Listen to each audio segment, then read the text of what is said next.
Hello, yes, good morning. So, ifa-flash ko lang yung mga products natin sa tote bag, recycled tote bag. Kasi may nag-request. So, it's early in the morning. So, sorry lang ha.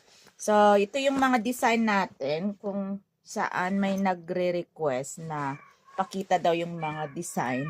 So, ito yung mga design natin. Yung size po niyan is 17 inches sa taas. And then sa side is 16 inches. And sa bottom, dito is 4.5 yung lawak niya. So, bale yun yung laki ng loob. So, single zip po yung ginagawa natin. Single zip lang. Hindi tayo nagda-double. So, ganyan.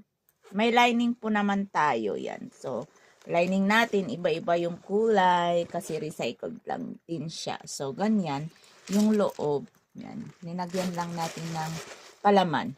So, ganyan po yung ano niya. And then, yung handle is just 28 lang. 28 inches lang yung ganito.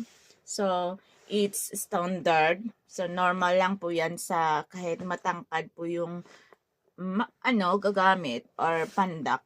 Sorry. Pero okay lang. So, ganyan po yung ano niya. Yung style niya. So, it's just like that. So, iba-iba po yung kulay at saka yung design natin.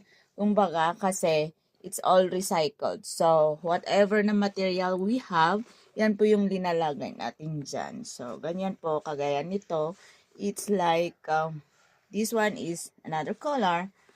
And then, here is another color. Or here. So, ganyan, linalagyan natin lang ng mga patches, yung mga design niya, iba-iba. Oh, so, may color tayong blue or anything.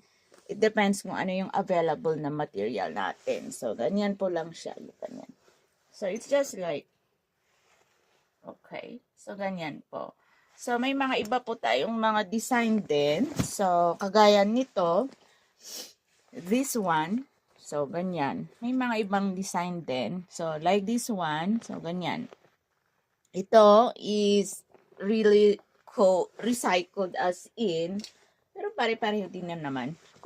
Mga ganito po natin, ginagawa natin na ganyan kasi may mga sizes tayo na mga nakat sa ibang mga jeans or cutouts where you think there's no use anymore.